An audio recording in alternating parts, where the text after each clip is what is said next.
Voici que tu vas concevoir et enfanter un fils. Tu lui donneras le nom de Jésus. Frères et sœurs, la grande fête qui nous réunit aujourd'hui et cette annonce pour nous aujourd'hui, cette parole qui se réalise en Marie. Voici que tu vas concevoir et enfanter un fils. Tu lui donneras le nom de Jésus. La prière d'ouverture de cette fête commence par ces mots. Seigneur, tu as voulu que ton Verbe prit chair dans le sein de la Vierge. Tu as voulu.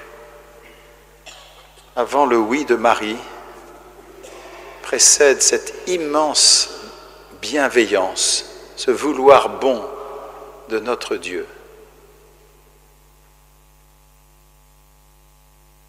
Cette fête nous tourne tout de suite vers ce bon vouloir divin. Que signifie-t-il pour nous? Cette admirable volonté de notre Dieu,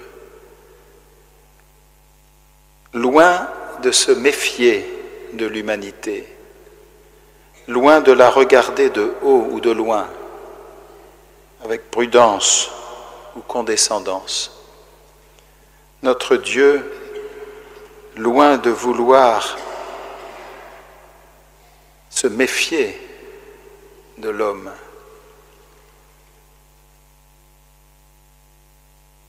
fait entièrement, absolument, divinement confiance à l'humanité de Marie. Et frères et sœurs, cette humanité, c'est la nôtre. Voilà, cette fête nous dit tout de suite l'espérance, la confiance infinie que Dieu met dans l'humanité, dans notre chair, avec tout ce que comporte cette humanité qu'il a voulu créer au commencement et pour toujours, à son image et ressemblance. Oui, cette venue bouleversante de Dieu, de son Verbe éternel dans la chair, dit pour nous aujourd'hui, comme pour Marie bien sûr, non seulement la délicatesse de notre Dieu, mais le fait qu'il se compromet, mettez le mot entre guillemets, avec l'humanité. Il aime l'humanité au point de s'y incarner, au point de devenir homme. Et donc, loin de vouloir faire échapper l'homme à son humanité, ce que beaucoup d'aujourd'hui d'ésotérisme cherchent à montrer, non. Le Verbe s'est fait chair. Il n'est pas simplement venu nous parler dans des réseaux sociaux. Il s'est fait chair, voilà. Et donc, il y a en Dieu une immense attente, une immense espérance en notre humanité. Et Marie, et de toutes les créatures humaines, toutes les sœurs en humanité, celles préparées par Dieu, longuement préparées par l'histoire d'un peuple qui a mis du temps pour faire confiance et pour ne pas se décourager devant les limites de l'humanité, mais au contraire, de les découvrir comme le lieu dans lequel ces limites viennent nous inscrire son image profondément. Oui, il faut dire et redire aujourd'hui que notre humanité est bonne pour Dieu.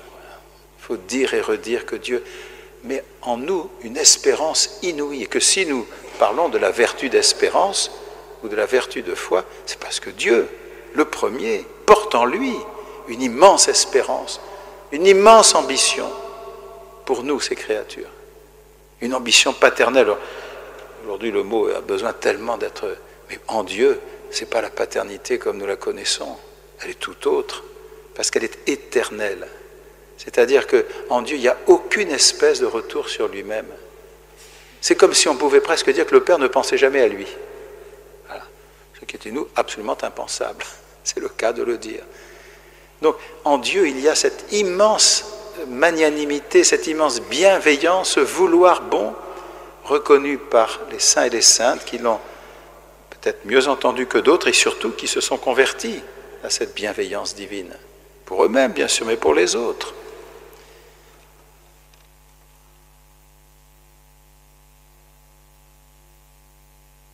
Marie est cette terre promise, préparée par Dieu, mais elle n'est pas une terre dans le cosmos. C'est notre terre, c'est notre humanité profonde, c'est notre histoire. Marie est le prototype le plus beau, le plus accompli de l'humanité. Elle est pleinement femme. Oui, en elle, Dieu épouse entièrement notre vie humaine, au point de s'incarner. Son Verbe se fait chair. Le Verbe éternel de Dieu a pris chair dans le sein de la Vierge Marie, et la prière de la liturgie commence par ces mots qui sont bouleversants si nous y réfléchissons et surtout si nous cherchons à contempler ce mystère. Si nous cherchons maintenant à considérer ce frère qui a achevé son pèlerinage sur la terre, qui s'appelle Pierre Goursat, et si nous demandons à ceux qui l'ont côtoyé, quels sont les mots qui vous viennent tout de suite à l'esprit? Je pense que beaucoup diraient humilité et pauvreté. Je pense que ce n'est pas le lieu ici d'aller faire une description. D'ailleurs, plus les personnes sont vivantes, et Dieu sait que Pierre l'est vivant, bien sûr, plus nous devons être très prudents et délicats pour nous approcher du mystère d'une personne. Surtout ne pas dire que nous le connaissons. Ce n'est pas parce qu'on l'a côtoyé qu'on le connaît. Dieu seul connaît parfaitement le cœur humain. Dieu seul est l'ami ultime du cœur humain. Et nous revenons ici au mystère de l'incarnation, au mystère de l'annonciation. Mais ces deux mots, humilité, pauvreté, disent quelque chose de la première béatitude. Nous savons, enfin ceux qui ont connu un peu Pierre savent que c'était un homme qui, à côté du lieu de l'adoration, sur la péniche, en bordure de Seine, sur la Seine, disons-le, avait juste à côté aussi le lieu où il recevait continuellement des drogués, des paumés de la vie, des perdus de la vie, voilà. Et Pierre n'a pas fait simplement des discours sur les pauvres, il a consacré beaucoup de temps et il savait s'interrompre, même s'il était avec des personnages importants, si un paumé sonnait à sa porte. Et à côté du lieu de l'adoration où il a vécu tant d'heures devant le Saint-Sacrement, il y avait ce lieu où il accueillait, et m'a-t-on dit même chez lui, régulièrement, ce qui était un peu risqué parfois, des paumés. Voilà. Mais parce que Pierre aussi n'a pas eu une réserve d'argent pour lui, il donnait ce qu'il avait, voilà. Pierre n'a pas compté ses aumônes, ça c'est sûr, il était même un peu fou là-dessus. Voilà, humilité et pauvreté. Alors, il a une expression un peu qui lui est propre, que j'essaie de retrouver. Il disait souvent à ses proches, c'est rapporté par notre ami Franciscone, qui l'a très bien connu. Écoutez bien, tant qu'on ne s'est pas rendu compte qu'on était un pauvre type, on n'a rien compris. Tant qu'on ne s'est pas rendu compte qu'on était un pauvre type, on n'a rien compris. C'est une façon très simple de dire, avec les mots de Pierre, non seulement un humour sur lui-même, mais plus profondément, la certitude qu'il n'était rien sans la grâce. Mais attention, tout à l'heure le père Étienne Kern a parlé de l'héroïcité des vertus, c'est cela, le caractère vénérable d'une figure que l'Église nous propose comme exemple, c'est vrai. Ça veut dire qu'il s'est battu avec lui-même, ça veut dire qu'il a combattu. La grâce ne fait rien sans nous, voilà. Mais avec nous. Et le mystère de l'Annonciation, j'y reviens parce que c'est la lumière de ce soir et de toute notre vie, c'est aussi que le « avec nous » n'a rien à voir à tout ce que nous pouvons imaginer. C'est pas simplement je vous défends, c'est pas simplement je suis de votre côté, c'est pas simplement je vous accompagne sur la route. Non, je deviens solidaire en toute chose de votre humanité en devenant homme. Et pour Pierre, je crois vraiment que la béatitude des pauvres, c'est qu'il a voulu se faire pauvre aussi. Et il l'a manifesté tout à l'heure en entrant et en voyant le tableau. Je pense qu'il doit sourire, mais il n'était jamais à cette place dans les assemblées, vous le savez très bien, il se mettait au fond, et C'était pas l'homme à se mettre devant, hein, franchement pas. Ouais. Donc voilà, il s'agit aussi de le situer dans l'immense multitude de ceux et de celles qui nous attirent vers le mystère de l'incarnation. Mais aujourd'hui, l'incarnation, pour beaucoup de gens, veut dire simplement les éléments humains, voilà. Ne nous parlez pas de Dieu, disent beaucoup de gens aujourd'hui. Écoutez, ça c'est votre affaire. Et nous disons, pas d'approche profonde du mystère de l'homme sans celui qui est venu élever l'humanité pour lui faire participer à sa divinité, sans fuir l'humanité, sans quitter l'humanité, attention. Combien de spiritualité vise plus ou moins une évasion, voilà. Eh bien non, l'annonciation pour Marie n'était pas une évasion. Et il n'a pas été demandé après l'annonciation de se retirer je ne sais où pour se protéger contre l'humanité. Ah non.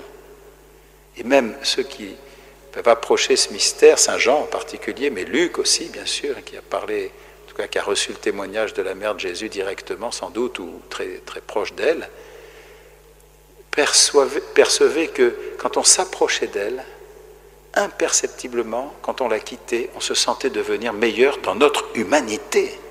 Voilà. On ne se sentait pas devenir un pur esprit. Voilà. Elle est vraiment mère de Jésus, avec tout ce que comporte le mot de mère. Elle l'a allaitée, elle l'a portée, elle l'a mise au monde, et il est la chair de sa chair. Voilà. Dans le mystère de cette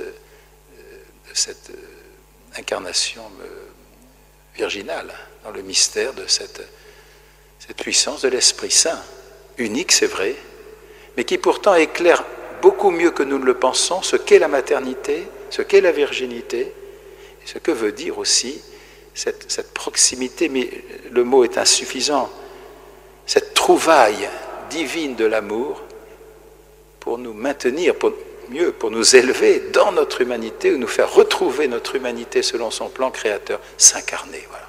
Ce qui est inimaginable. Voilà. Jésus, vrai Dieu et vrai homme, n'est pas un petit peu Dieu, un petit peu homme. Non, il est pleinement Dieu, pleinement homme. Voilà, ce soir, je reviens sur cette belle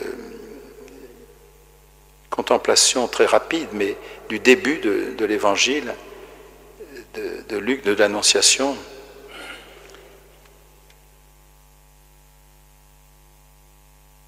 Voici que la Vierge enfantera, tu enfanteras, dit l'ange à Marie, tu donneras le nom de Jésus, de Dieu sauve, au fils de tes entrailles.